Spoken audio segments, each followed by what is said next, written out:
Pessoal, vim aqui para falar para você agora as 3 atitudes que vão te ajudar muito no teu planejamento de postagem.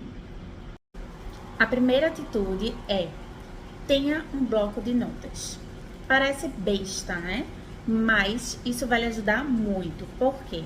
Você tá no meio da rua, andando de carro, fazendo feira, qualquer coisa que você estiver fazendo, e você tem um insight muito bom.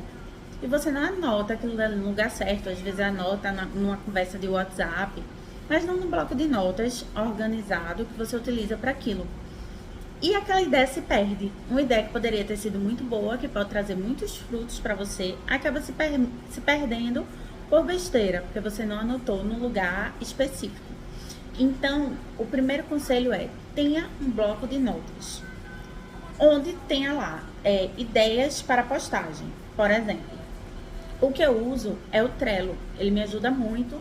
Existe a opção no computador e no celular, que são interligados. Então, tudo que eu coloco no computador aparece no celular, o que eu coloco no celular aparece no computador, porque é a mesma conta. E você consegue utilizar o Trello de forma gratuita. Você consegue utilizar muitas ferramentas do Trello de forma gratuita. Inclusive essa, né? Que é o quadro que você cria uma lista lá, o quadro do Trello, que você cria uma lista, ideias de postagem, e vai colocando as suas ideias ali de forma organizada. Isso, quando você for sentar para fazer a sua postagem, vai ser muito mais fácil, porque você já vai ter várias ideias ali organizadas, pensadas, né? Organizadas e pensadas justamente para aquele momento. Você não precisar estar sofrendo para ter ideias, né? Eu sento aqui na mesa para começar o meu planejamento de postagem, eu penso em tudo menos numa ideia para postar.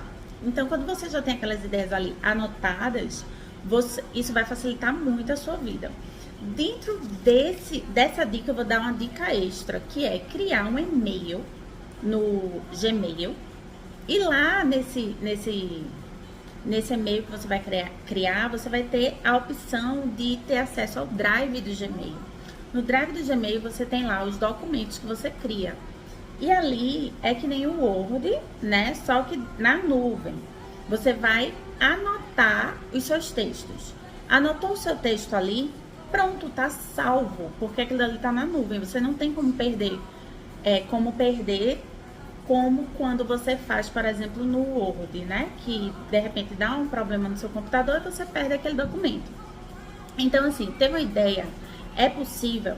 Já abre esse doc do Gmail e já escreve ali a ideia de forma mais extensa, né? Você consegue fazer isso pelo Trello também, tá? Mas eu tô te dando uma outra opção que é melhor. Pra mim, é melhor quando eu tô redigindo um texto, redigir no doc do Drive, do que redigir no próprio Trello, tá certo? Agora eu vou falar pra você a segunda atitude que você pode ter para facilitar o seu planejamento de postagem. Tenha quadros semanais e mensais. Quadros mesmo, como, por exemplo, a TV. A TV não tem a novela que passa em determinado horário, né? Ou o seriado que passa em determinado dia da semana, sempre naquele mesmo horário. Pronto, no seu Instagram, você também vai facilitar muito a sua vida quando você começar a criar quadros. Por exemplo, eu tenho um quadro que é o dia oficial do planejamento de postagem. Sempre que é o dia 1º de cada mês, eu falo com os meus seguidores sobre a importância de você ter um planejamento de postagem e, eventualmente, eu dou dicas, como eu estou dando agora, sobre como facilitar, né, esse planejamento de postagem, que é uma dor para muitas pessoas. Então, assim, isso é um quadro mensal no meu Instagram.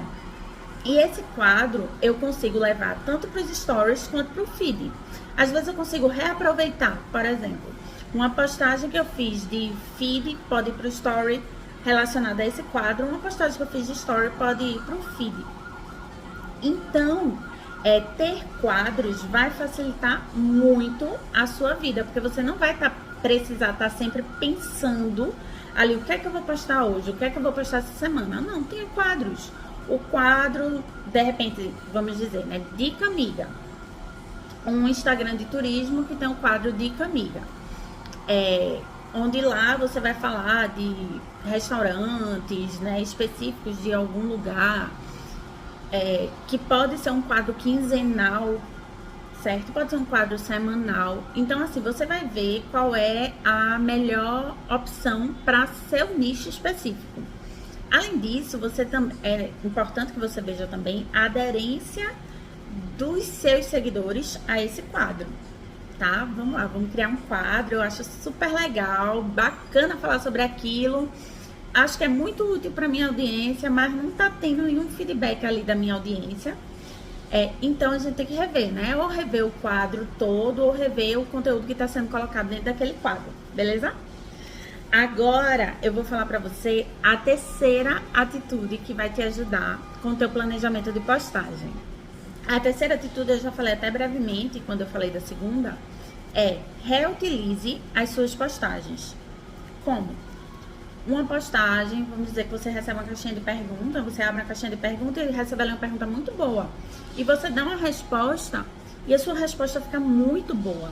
Então você pega aquela postagem que foi para os stories, você baixa para o feed e posta ela como Reels.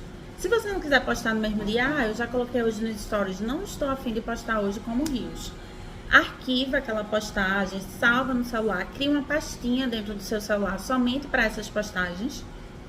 E dentro dessa pastinha, você vai colocando todas as postagens pendentes.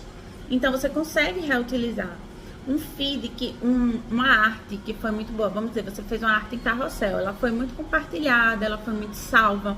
Você pode pegar aquele mesmo conteúdo e criar um Reels para daqui a 15 dias. Criar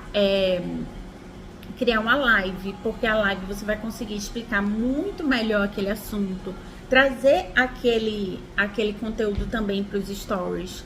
Então você tem muita possibilidade. Um único assunto, não só um assunto, porque um assunto ele pode ser destrinchado, né, em vários tópicos, mas um tópico de um assunto você consegue criar várias postagens e colocar em vários lugares, né? Em vários formatos diferentes dentro das suas redes sociais. Então, é isso. Espero que vocês tenham gostado dessas 3 dicas. Caso tenha ficado alguma dúvida, você pode deixar aqui nos comentários que depois eu respondo.